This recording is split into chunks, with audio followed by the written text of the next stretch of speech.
السلام عليكم ورحمة الله وبركاته. الحمد لله رب العالمين والعاقبة للمتقين ولا عدوان إلا على الظالمين. أشهد أن لا إله إلا الله وحده لا شريك له، وأشهد أن محمدا عبده ورسوله الذي لا نبي بعده. اللهم اشرح لي صدري ويسر لي أمري واحلل عقدة من لساني يفقه قولي. ربي زدني علما وارزقني فهما. وقال جل جلاله في القرآن الكريم وهو أصدق القائلين: أعوذ بالله من الشيطان الرجيم. بسم الله الرحمن الرحيم. واتقوا يوما ترجعون فيه إلى الله ثم توفى كل نفس ما كسبت وهم لا يظلمون. Alhamdulillah, jemaah yang dirahmati Allah Subhanahu wa taala. Allah masih memberikan kita kesehatan dan kesempatan, nikmat yang besar dalam kehidupan kita. Sebagaimana sabda Rasulullah sallallahu alaihi wasallam, ni'matani maghbudun fihima katsirun minan nas. Dua nikmat yang dilalaikan oleh manusia, as-sihhatu wal faraghu, nikmat kesehatan dan nikmat kesempatan. Yang kedua, nikmat umur yang panjang. Ini adalah salah satu kelebihan yang Allah berikan kepada kita. Khairun nasi man tala umruhu wa hasuna amaluhu. Orang yang paling baik, kata Rasulullah sallallahu alaihi wasallam, adalah orang yang panjang umurnya dan banyak kebaikannya. Wa syarrun nasi, dan orang yang paling jahat, man tala umruhu wa sa'a amaluhu, kama qala Nabi, orang yang panjang umurnya dan banyak jahatnya. Makin bertambah umurnya, makin banyak pula simpanan deposito kejahatannya, dan matilah dia dalam kejahatan yang kita sebut dengan su'ul khatimah. Maka jemaah yang dirahmati Allah Subhanahu wa taala, selalu kita memohon, memanjat kepada Allah Jalla wa Ala agar Allah hidupkan kita sebagai orang yang saleh. Lalu Allah jalankan hidup kita sebagai orang yang saleh, dan Allah matikan kita sebagai hamba yang saleh. Maka oleh karenanya, jemaah yang dirahmati Allah Subhanahu wa taala, ada 4 tipologi manusia, ada 4 model manusia. Model yang pertama adalah orang yang lahirnya sebagai mukmin karena orang tuanya mukmin, lalu hidupnya mukmin dan matinya dalam keadaan iman. Itu jelas husnul khatimah. Ada orang yang lahirnya mukmin, hidupnya mukmin, matinya dalam keadaan kafir, su'ul khatimah. Ada orang yang lahirnya kafir, hidupnya kafir, dan matinya mukmin, husnul khatimah. Ada orang yang lahirnya kafir, hidupnya kafir, matinya kufur kepada Allah Subhanahu wa taala, su'ul khatimah. Ada pilihan A, pilihan B, pilihan C, dan pilihan D. Kita tinggal pilih yang mana. Pilih yang mana. Jadilah kita orang yang arif, orang yang bijak dalam memilih. Memilih A ada konsekuensinya, memilih B ada konsekuensinya, C ada konsekuensinya, dan D ada konsekuensinya.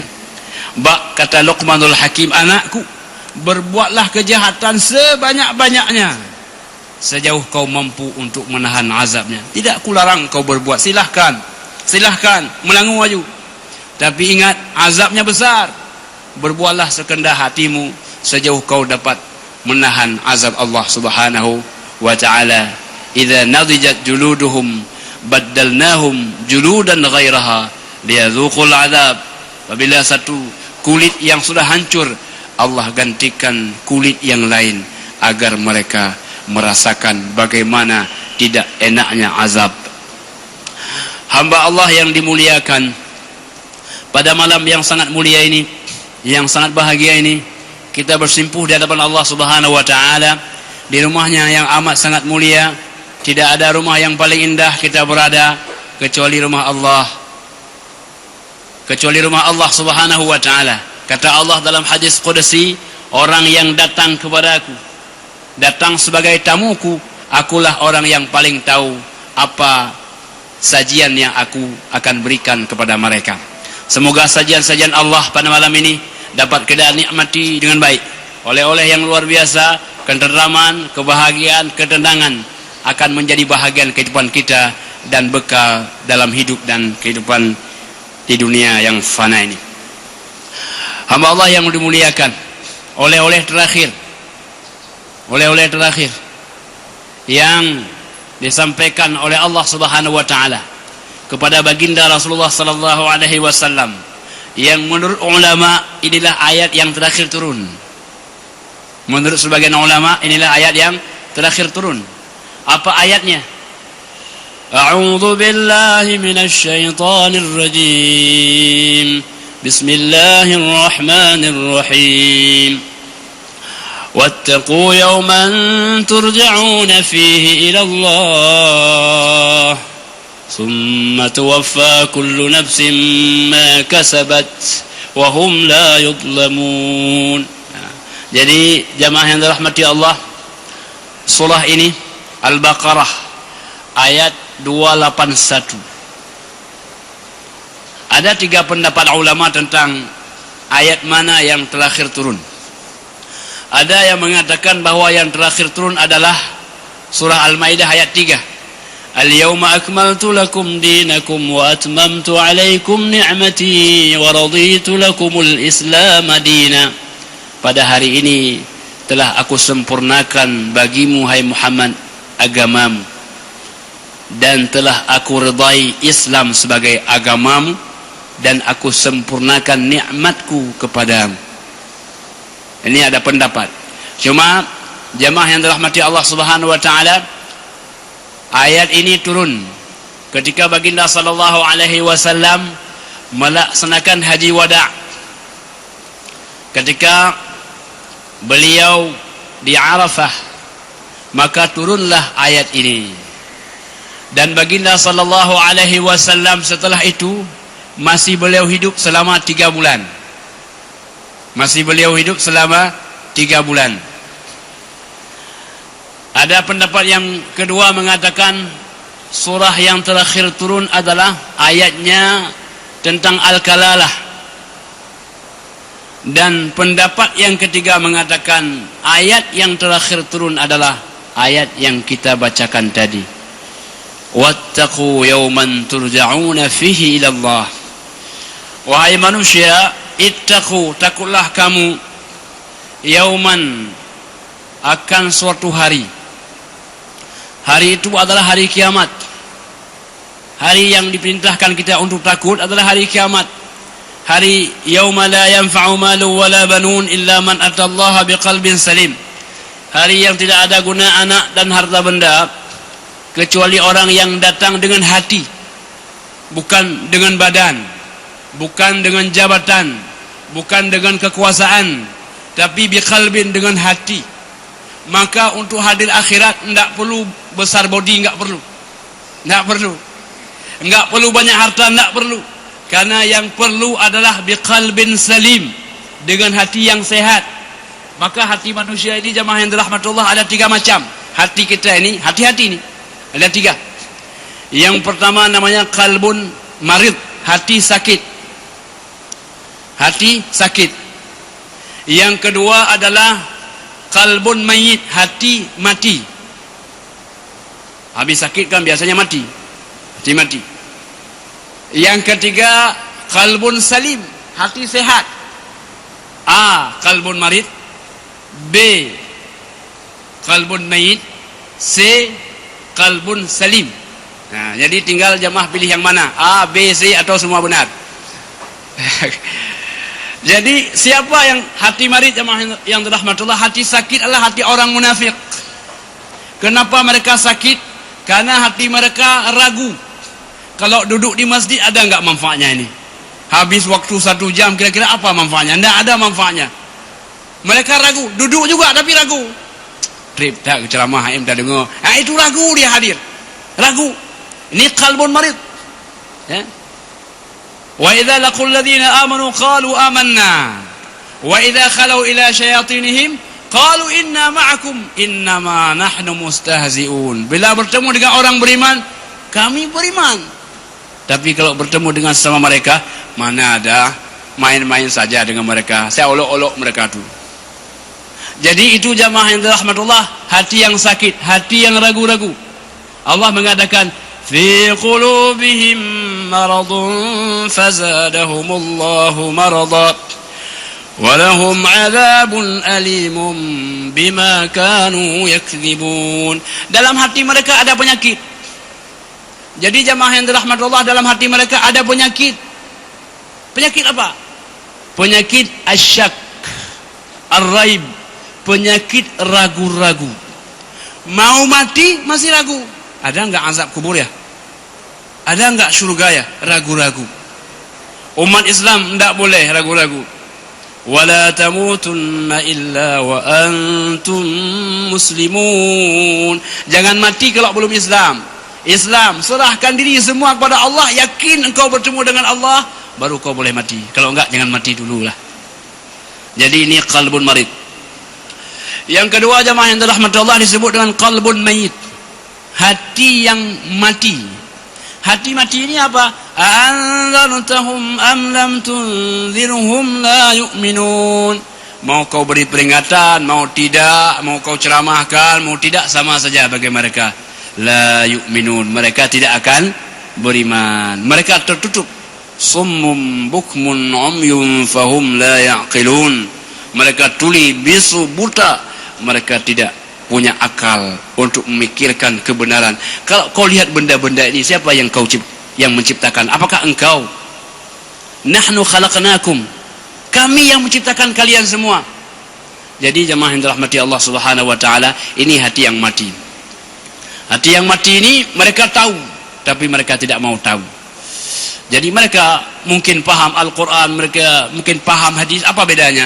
Kalau kita tahu, kita berangkat dari keyakinan bahwa kebenaran Al-Quran. Bacalah Al-Quran dengan meyakini kebenarannya. Maka oleh karena itu, jamaah yang dirahmati Allah Subhanahu wa taala, ketika kita baca Al-Quran, kita mesti yakin Al-Quran benar.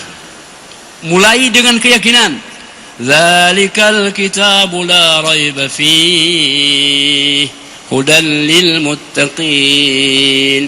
Itu Al-Quran tidak ada keraguan di dalamnya. Sebelum kau baca, yakin dulu itu. Yakin dulu Al-Quran tidak ada keraguan di dalamnya. Kalau kau ragu, yang diragukan bukan Al-Qurannya, kepalamu yang harus diragukan. Bongkar kepalamu, otakmu, kira-kira begitulah kalau bahasa kasarnya kan. Jadi artinya kalau Al-Quran merasa enggak cocok, yang enggak cocok bukan Al-Qurannya, tapi pikiranmu yang belum cocok. Al-Quran bicara jauh, bicara bukan hanya 10-20 tahun, masalah kiamat. Idza waqa'atil waqi'ah laisa liwaqa'atiha kadhibah. Apabila terjadi kiamat, tidak ada kedustaan tentang kiamat itu. Bicara sangat futuristik, sangat visioner. Masa depan kita, apa masa depan kita? Masa depan kita adalah kuburan. Masa depan kita adalah azab. Masa depan kita adalah mahsyar. Masa depan kita siratal mustaqim. Masa depan kita adalah antara syurga atau neraka. Itu masa depan kita, jemaah yang dirahmati Allah. Tidak ada masa depan yang lain. Itu masa depan kita. Maka apabila orang sudah selamat dari jembatan neraka, faman zuhziha 'anil nari wa udkhilal jannata faqad faz. Orang yang selamat dari jembatan, masuk dia ke surga, itulah masa depan. Sudah selamat dia, sudah aman dia, sudah sejahtera dia, tidak perlu ragu dalam hidupnya, sudah mendapatkan kebahagiaan yang abadal abidin. Jadi oleh karena itu jemaah yang dirahmati Allah, marilah kita menata hidup untuk masa depan. Jangan masa depan tu 10 tahun. Nah, Jangan 20 tahun dah. Jangan 1000 tahun dah. Masa depan itu adalah hari kiamat. Masa depan itu adalah di balik tanah ini. Itu masa depan kita. Kalau di atas tanah ini jamaah yang dirahmati Allah, kalau susah kita bisa pinjam uang ya. Bapak Ibu kalau saya pinjam 5.000 pasti kasih. Tapi kalau sudah di bawah tanah, tidak ada lagi orang yang bisa membantu kita. Ya. Yauma la yanfa'u malu wala banun tadi. Ya. Jamaah yang dirahmati Allah Subhanahu wa taala. Yang ketiga adalah hati yang sehat. Hati sehat ini adalah hati orang yang beriman. Orang yang datang kepada Allah Subhanahu wa taala dengan hati yang sehat, maknanya orang yang yakin kepada Allah Subhanahu wa taala. Yakin ada kebahagiaan yang abadi, yakin ada azab neraka, yakin orang yang berbuat baik maka dia akan dibalas dengan kebaikan. Faman ya'mal mithqala dzarratin khairan yarah wa man ya'mal mithqala dzarratin syarran yarah. Sedikit apapun yang kau berbuat, kau akan melihat kebaikannya. Sebagaimana sedikit apapun kau berbuat jahat, kau juga akan melihat kejahatannya.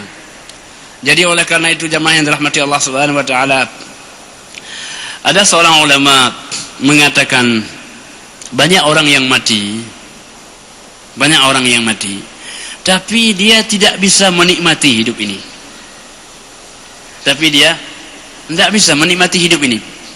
Apa maknanya? Dia banyak uang, tapi uang itu juga enggak bisa dia bawa. Dia banyak kekuasaan, tapi juga enggak bisa dibawa. Apa sebenarnya kenikmatan hidup ini? Kenikmatan hidup ini adalah ma'rifatullah, mengenal Allah, merasa bersama Allah, hidup kita berangkat kepada Allah dan kembali kepada Allah. Itulah hakikat ketenangan hidup. Jadi artinya apapun yang kita cari, balang banyak pun harta kita, yang kita makan kok 3 kali saja sehari. Jadi oleh karena itu hakikat untuk mencari kebahagiaan itu adalah kita mengenal Allah lebih dekat. Jamaah yang dirahmati Allah Subhanahu wa taala, Allah mengatakan wattaqu, takutlah kamu yauman turja'una fihi ila Allah. Di hari itu kamu akan dikembalikan kepada Allah. Jadi kita ini akan dikembalikan kepada Allah. Untuk apa dikembalikan kepada Allah?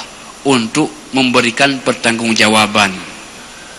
Artinya tidak ada manusia yang boleh hidup tanpa pertanggungjawaban. Sehingga baginda sallallahu alaihi wasallam bersabda, la tazalu qadamul 'abdi hatta yus'ala an arba'. Tidak boleh orang bergerak pada hari kiamat sebelum dia mampu menjawab 4 pertanyaan. An umrihi fima afnah, kesempatan hidupnya kemana dihabiskan. Kita hari ini ada waktu 24 jam ya, kemana kita habiskannya? Apakah untuk ibadat? Berapa jam untuk ibadat? Selebihnya apa? Nonton, main game, atau apa? Hidup ini tidak lama, tapi walaupun tidak lama, banyak orang yang habis sia-sia. Enggak terasa sudah maghrib, sudah isya, enggak terasa. Jadi Allah tanyakan, umur kemana kau habiskan itu? Wa an syababihi fima ablah, masa mudamu kemana kau selesaikan? Kayaknya kita sudah habis masa muda ini. Wajah-wajah kita ini sudah wajah tua semua ini. Termasuk saya lah. Maksudnya kita sudah harus menyiapkan jawaban. Karena kita tidak lagi muda hari ini. Artinya masa muda kemarin itu kemana kita habiskan? Nah, bikin jawaban sekarang, nanti ditanya waktu masuk kuburan. Ya. Kemudian wa'an malihi, tentang hartamu. Min aina iktasabahu, dari mana kau dapatkan, wa fima anfaqu, dan kemana kau habiskan. Harta itu kalau masuk itu kita enggak pernah tanya kemana ya kan. Yang kita tanya kalau mau keluar. Kalau masuk ada orang dari mana Anda? Bahkan maju, rasa aja. Enggak pernah kita tanya kalau masuk. Orang tanya kalau keluar, untuk apa? Nah, dia tanya. Tapi kalau masuk enggak. Maka orang Aceh bilang betul, menyepeng tamang, menyepeng tebit di bingang-bingang, menyepeng tamang mau belek-belek di mata, itu betul ya.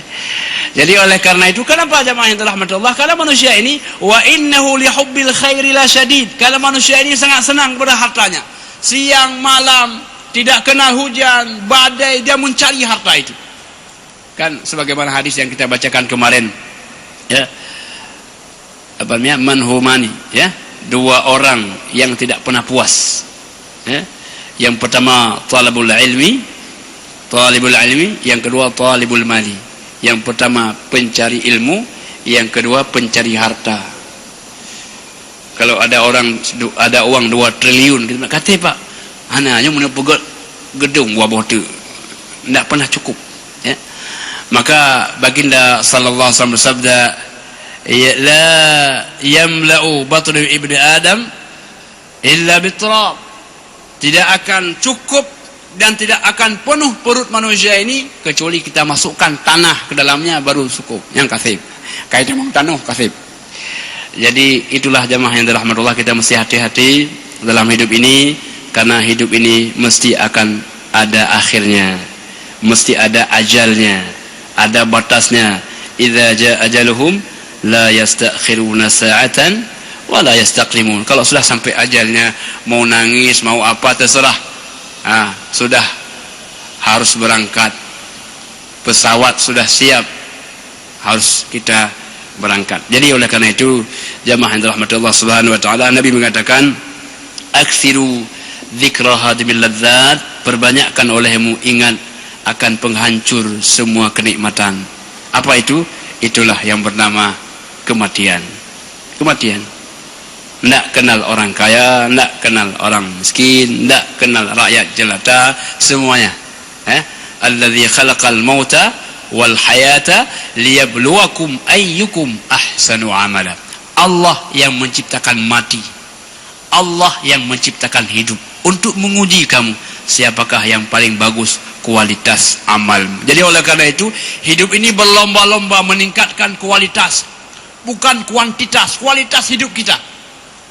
Berapa penting waktu 1 jam, 60 menit, 60 detik, sangat penting bagi kehidupan kita itu. Jadi umat Islam adalah umat yang sangat concern akan waktu itu.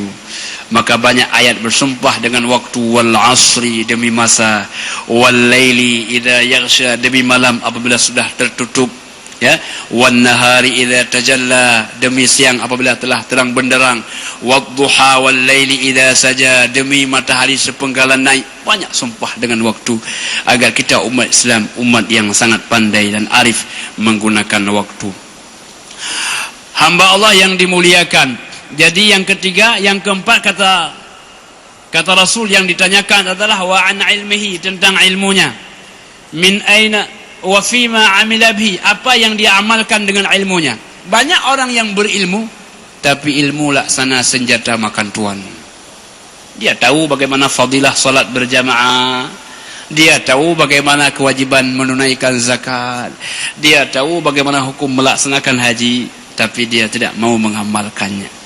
Maka oleh karena itu, ya, wa alimun bi ilmihi lam ya'malan mu'adzabun min qabli 'ubadil wathan. Orang yang alim, yang mengetahui, tidak mengamalkan ilmunya, diazab oleh Allah Subhanahu wa taala sebelum diazab orang yang menyembah berhala.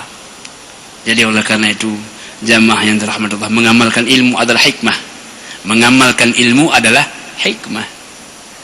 Apa itu hikmah? Hikmah adalah bekas amalan, dampak amalan. Orang kalau sudah beramal itu tenang hatinya, bahagia hidupnya, tentram keluarganya, itu kan hikmah. Wa may yu'tal hikmata faqad utiya khairan katsira. Orang yang Allah berikan hikmah kepadanya, maka kata Allah itulah nikmat yang paling banyak yang Allah telah berikan kepadanya. Hamba Allah yang dimuliakan, kita kembali kepada ayat tadi. Wattaqu yauman, hendaklah engkau takut wahai manusia pada suatu hari, turja'una fihi ila Allah, pada hari itu kamu akan dikembalikan kepada Allah. Kita ini akan dikembalikan kepada Allah Subhanahu wa taala. Untuk apa dikembalikan kepada Allah Subhanahu wa taala? Untuk dibalas. Untuk dibalas. Jadi oleh karena itu tidak ada amal yang sia-sia. Tidak ada amal yang sia-sia kecuali Allah akan memberikan balasan kepada kita. Jadi oleh karena itu jamaah yang dirahmati Allah, hendaklah kita siap-siap hari di mana pada hari itu akan Allah balas. Kedua, thumma tuwaffa kullu nafsin ma kasabat. Kemudian Allah akan menepati. Tuwaffa itu kalimah wafa, artinya menepati. Menepati janjinya. Apa janji Allah? Kalau engkau baik, maka engkau akan dibalas baik. Sehingga orang kalau mati kan wafat. Kenapa wafat? Wafat artinya Allah akan menepati janjinya, akan membalas semua apa yang dia kerjakan. Maka disebut dengan al-wafat. Allah akan membalasnya. Jadi oleh karenanya jemaah yang dirahmati Allah Subhanahu wa taala, kita yakin pada hari itu Allah akan membalas semua manusia. Hatta kata sebuah hadis, dalam dunia ini kan ada kambing bertanduk, dia beradu dengan kambing yang tidak bertanduk. Kalah siapa? Kalah kambing yang tidak bertanduk. Kata Allah, hari ini akan kubangkitkan kembali agar adil. Kamu dulu nggak ada tanduk ya, nah, sekarang aku kasih kamu tanduk, lawan dengan yang bertanduk hari ini, agar engkau merasakan keadilanku, kata Allah. Jadi kalau nggak ada tanduk nanti dikasih tanduk. Jadi oleh karena itu jemaah yang dirahmati Allah Subhanahu wa taala, Allah mengatakan, "Alaihissallahu bi ahkamil hakimin." Bukankah Allah hakim yang seadil-adilnya? Allah hakim yang seadil-adilnya. Tidak ada sedikit pun Allah sia-siakan amal kita. Maka oleh karena itu orang-orang kafir bertanya, ini kitab apa ini ya? La yughadiru saghiratan wala kabiratan. Kitab ini aneh ya. Masa ketawa kita tertulis, senyum kita tertulis, ya? Lari kita ditulis.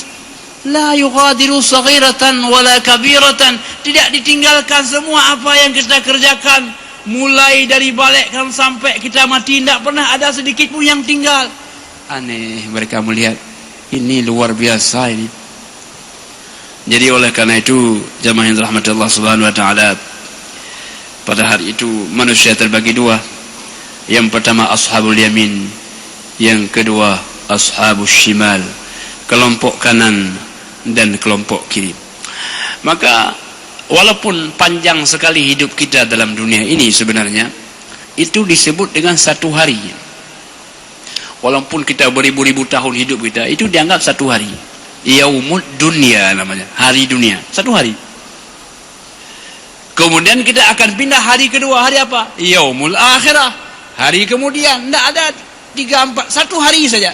Satu hari kita dalam dunia dan satu hari kita di akhirat kelak nanti.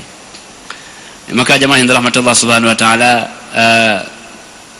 untuk inilah kita harus berlomba-lomba ya. Wa fi dzalika falyatanafasil mutanafisun. Untuk yang seperti ini marilah kita berlomba-lomba untuk mendapatkan kebaikan Allah Subhanahu wa taala. Jadi jemaah yang dirahmati Allah Subhanahu wa taala, Allah mengatakan kullu nafsin ma kasabat. Ada istilah kasabat dengan iktasabat. Laha ma kasabat wa 'alaiha maktasabat. Kata ulama, kalau kalimah kasabat itu artinya usaha-usaha yang baik. Usaha-usaha yang baik. Kalau iktasabat, usaha-usaha yang jahat. Laha ma kasabat, Allah akan berikan balasan kepadanya atas kebaikan usahanya. Wa 'alaiha maktasabat, dan dia akan menanggung semua kejahatan dari usaha-usaha yang jahat dia. Jadi oleh karenanya jemaah yang dirahmati Allah Subhanahu wa taala, kita dalam hidup ini agar pandai untuk memilih pekerjaan, memilih kegiatan, memilih teman, memilih pasangan. Kita pilih semuanya, karena kalau salah pilih dunia ini akan berbahaya kehidupan akhirat kelak nanti. Jadi oleh karena itu jemaah yang dirahmati Allah, ayat ini menghantarkan kepada kita agar kita menjadi orang-orang yang sangat arif dalam memilih. Lalu Allah mengatakan wahum la yudhlamun, dan mereka tidak akan dizalimi oleh Allah, tidak akan disia-siakan oleh Allah Subhanahu wa taala. Mungkin banyak pekerjaan kita yang enggak dibayar, mungkin banyak kegiatan kita yang kurang diapresiasi, mungkin, tapi hari akhirat Allah tidak akan menyia-nyiakan perbuatan kita. Jadi oleh karena itu, apa arti ad-dhulmu? Zalim itu apa? Zalim itu adalah wad'u syai'i laisa fi makanihi, meletakkan sesuatu tidak pada tempatnya, itu zalim.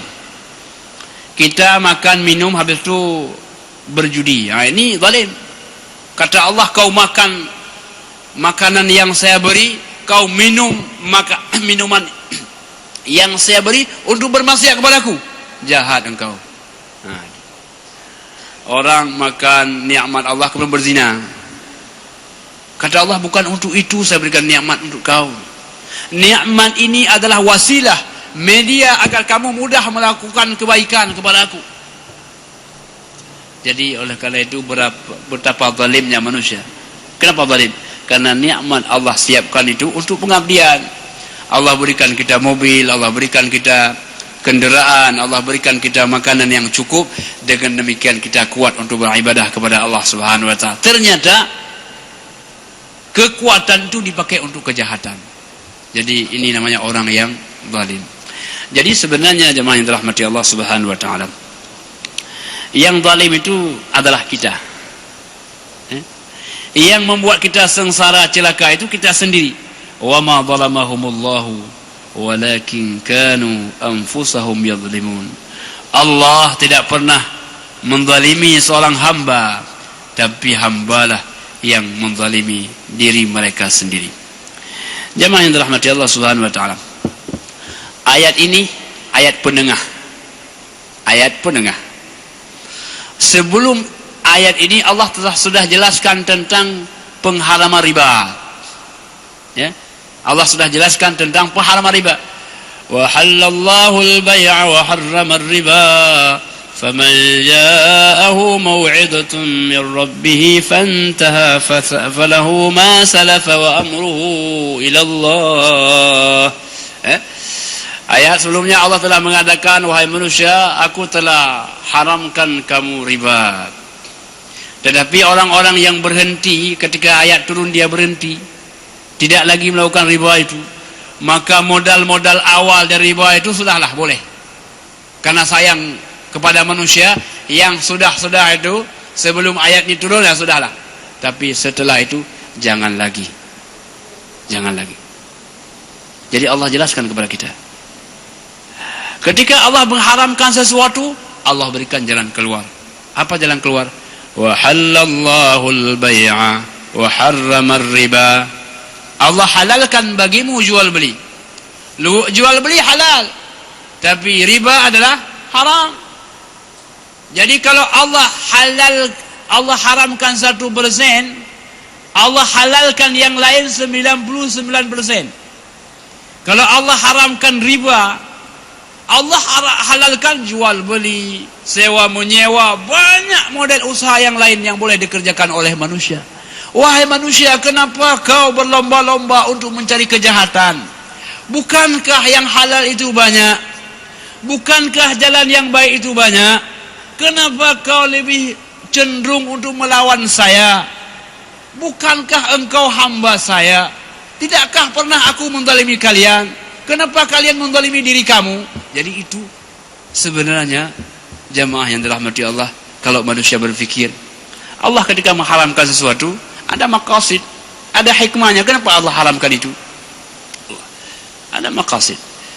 Jangan minum minuman keras. Kenapa? Karena minuman yang lembut ada. Kok minum yang keras-keras? Jangan.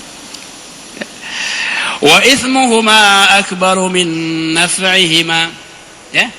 Kenapa? Karena dosanya itu, mudaratnya lebih besar daripada manfaatnya. Minuman keras ada enggak manfaatnya?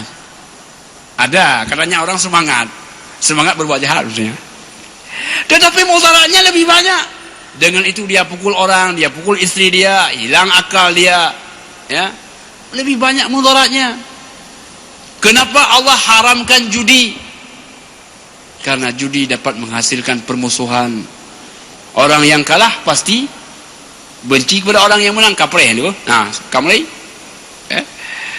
Maka oleh karena itu, setiap yang Allah larang itu, yakinlah pasti ada hikmahnya. Pasti ada hikmahnya. Hanya saja karena kekurangan kemampuan akal kita sajalah untuk tidak sampai mengetahui apa hikmahnya. Kenapa Allah haramkan zina? Kenapa Allah haramkan babi? Kenapa? Ada hikmahnya. Cuma karena kemampuan antena kita yang kurang. Kalau kita tambah sedikit antena, kita bilang Masya Allah. Ya Allah, memang luar biasa hukum Allah subhanahu wa ta'ala. Maka jemaah yang dirahmati Allah, sebenarnya ketika Allah jelaskan sedikit saja dalam Al-Quran, itu menjadi sumber hidayah bagi manusia. Itu ada seorang ahli kulit itu. Jadi dia suatu kali ada sebuah konferensi, dia baca terjemahan Al-Quran. Ayatnya yang kita bacakan tadi, kullama nadijat juluduhum baddalnahum juludan ghairaha. Setiap kali kulit itu dalam neraka nanti akan terkupas, akan rusak, kami akan gantikan dengan kulit yang lain. Dia ahli kulit, dia tahu persis bahwa kulit ini memiliki pain receptor, artinya alat perasa sakit. Ngota cutit pak sakit, lah apa bak kulit sakit. Sakit bak kulit. Makanya dia bilang betul Al-Quran tidak mengatakan apabila daging itu rusak, bukan. Apabila kulit itu rusak, maka akan kami ganti kulit yang lain. Berfikir dia, ya Allah, 1400 tahun yang silam Al-Quran telah memberikan gambaran kulit ini adalah alat peraba yang luar biasa. Dengan itulah dia mengucapkan asyhadu an la ilaha illallah wa asyhadu anna Muhammadar Rasulullah. Artinya apa? Orang-orang yang tinggi ilmu pengetahuannya, orang-orang yang background ilmiahnya bagus, dia baca Al-Quran, dia akan tersentuh hatinya. Masya Allah. Jadi oleh karena itu, jamaah yang dirahmati Allah subhanahu wa ta'ala, Allah ketika melarang sesuatu ada hikmahnya. Hanya saja kita yang tidak sampai kepada kemampuan mencari hikmah itu. Jadi oleh karena itu, jamaah yang dirahmati Allah subhanahu wa ta'ala, Allah awali Al-Quran, dzalikal kitabu la raiba fih. Ini Al-Quran tidak ada keraguan di dalamnya. Kalau kau ragu-ragu, yang kau harus ragukan adalah kemampuan kepalamu, bukan kemampuan Al-Quran. Karena dia min ladun hakim al-khabir, dari Tuhan yang maha bijaksana. Jadi oleh karena itu, hadirnya Al-Quran sebagai rahmah. Ya, Taha ma anzalna 'alaikal Qur'an litashqa illa tadhkiratan liman yakhsha. Taha, tidaklah Al-Quran ini Muhammad hadir untuk menyusahkan kamu. Nah, Al-Quran datang ini tidak akan membuatkan engkau susah, enggak. Dia hanya sebagai pelajaran bagi orang-orang yang takut kepada Allah subhanahu wa ta'ala, takut kepada hari yang hari itu akan dibalas semua amal kita. Sudah, kalau orang enggak takut, enggak apa-apa. Pada saatnya dia akan takut. Sekarang enggak takut, enggak apa-apa. Kalla sawfa ta'lamun, thumma kalla sawfa ta'lamun, kalla law ta'lamuna ilmal yaqin. Nanti kau akan tahu dengan ilmu yang yakin. Jadi oleh karena itu, jemaah yang dirahmati Allah subhanahu wa ta'ala, ilmu kita ini berangkat dari ilmu yakin. Ya, ilmu yakin. Kemudian apa? Ainul yakin, tingkat kedua. Yang ketiga apa? Haqqul yakin. Ilmu yakin, kita yakin Allah menjelaskan. Kita yakin ada Ka'bah. Ada Ka'bah. Yakin kita. Lalu pada saatnya kita akan umrah, waktu kita lihat di pesawat, oh, saya melihat dengan kepala saya, maka hadirlah kita sebagai ainul yaqin. Mata saya sudah melihat, betul ada Ka'bah itu. Tapi waktu kita mutawaf, kita sentuh, Masya Allah, haqqul yaqin, betul. Haqqul yaqin, saya pegang itu Ka'bah. Haqqul yaqin. Jadi bagi orang-orang yang belum haqqul yakin neraka itu, saatnya dia akan masuk ke dalamnya, itu namanya haqqul yakin. Tapi adakah guna lagi?